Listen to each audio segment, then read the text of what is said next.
Hi friends, welcome to மா stories. Today என்ன story பார்க்க போகிறோம் அப்படின்னா, வரும் ஆபத்தை அறிவால் வெல் அப்படிங்கிற ஸ்டோரி தான்.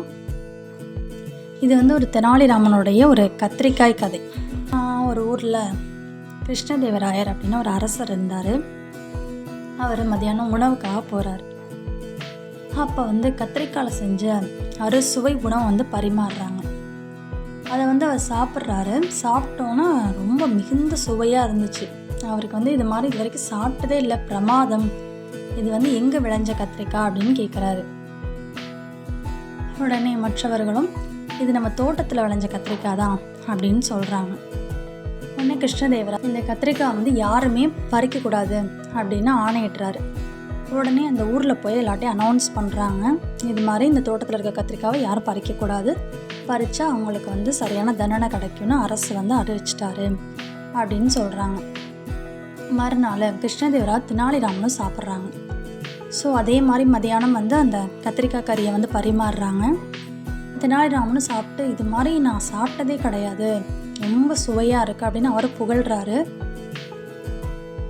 மறுநாள் வீட்டுக்கு போய் சொல்கிறாரு, மனைவி கிட்ட சொல்கிறாரு, இது மாதிரி நான் அரண்மனையில் கத்திரிக்காய் கறி சாப்பிட்டேன், ரொம்ப சுவையாக இருந்துச்சு அப்படின்னு சொல்கிறாரு.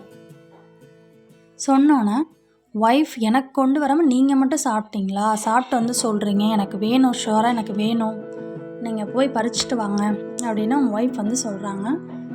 உடனே இவர் நான் சாப்பிட்டதே பெரிய விஷயம், நான் எப்படி கொண்டு வர முடியும் அப்படின்னு தன்னோட மனைவியை கன்வின்ஸ் பண்ண ட்ரை பண்ணுறாரு. பட் ஒய்ஃப் கேட்க மாட்டேங்குது, எனக்கு வேணும் அப்படின்னு சொல்கிறாங்க. உடனே சரி அப்படின்னு சொல்லிட்டு இருட்டின பிறகு தெனாலிராமன் போய் கத்திரிக்காய் தோட்டத்தில் சில கத்திரிக்காய்களை பறித்து தன்னுடைய தலைப்பாய்க்குள்ளே ஒழிச்சிக்கிட்டு வீட்டுக்கு வந்துடுறாரு. வந்துட்டு இரவு கத்திரிக்காய் கறி சமைக்கிறாங்க. கணவனும் மனைவியும் உட்காந்து சாப்பிட்றாங்க.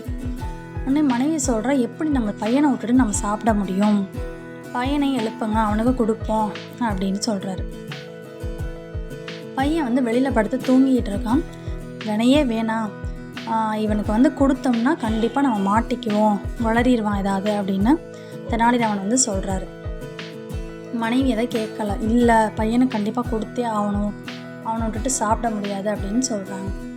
உடனே தெனாலிராமன் யோசிச்சு சரி அப்படின்னு சொல்லிட்டு தண்ணி எடுத்து தன்னோட பையனோட முகத்தில் தெளிக்கிறார்.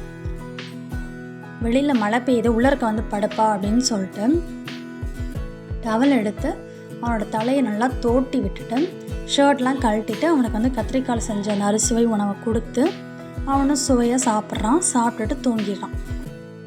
மறுநாள் காவலர்கள் இது மாதிரி கத்திரிக்காய் தோட்டத்தில் பாதி கத்திரிக்காவை காணோம் அப்படின்னு போய் கிருஷ்ணதேவராட்ட கம்ப்ளைண்ட் பண்ணுறாங்க. கிருஷ்ணதேவராயரும் உடனடியாக யாருன்னு கண்டுபிடிங்க, அவங்களுக்கு சரியான தண்டனை கொடுக்கணும் அப்படின்னு சொல்கிறாரு.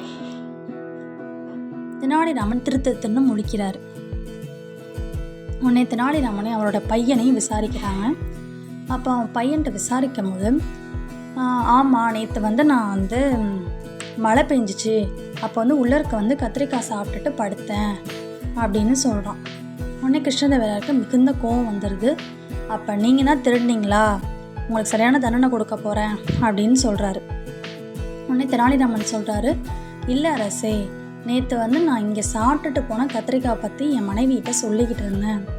அதை இவன் கேட்டுட்டு படுத்து தூங்கினான். ஸோ அதனால தான் அதிலேருந்து கனவு கண்டுட்டு உளறிக்கிட்டு இருக்கான். அந்த மாதிரி நேற்று மழை வந்துச்சு, கத்திரிக்காய் சாப்பிட்டேன் அப்படின்னு உளறிக்கிட்டு இருக்கான். நேற்று நம்ம ஊரில் எங்கே மழை வந்துச்சு அப்படின்னு சொன்னோன்னே எல்லோரும் கன்ஃபியூஸ் ஆகிடுறாங்க. தெனாலிராமனோட வார்த்தையும் நம்ப ஆரம்பிச்சிடுறாங்க. ஸோ இந்த ஸ்டோரி மூலமாக நம்மளுக்கு என்ன மாரல் அப்படின்னா, நமக்கு பெரும் ஆபத்து வந்தாலும் நம்ம சரியாக யோசித்து நம்ம அறிவை பயன்படுத்தினோம்னா கண்டிப்பாக நம்ம அதில் வெற்றி அடையலாம் அப்படிங்கிற மாரல் தான் இந்த ஸ்டோரியில் நம்ம தெரிஞ்சுக்கலாம். எதிராக தாக்கும் அறிவினாக்கில்லை, அதிர வருவதோ நோய். அதாவது பின்னால் வரவிருக்கும் துன்பத்தை முன்பே அறிந்து செயல்படுபவர்கள் அவர் நடுங்கும்படியான துன்பம் அவர்களுக்கு நேர்வதில்லை. ஸோ நாமும் நம்ம அறிவை பயன்படுத்துவோம், வர துன்பத்தை தைரியமாக நம்ம அறிவால் ஜெயிப்போம். தேங்க்யூ.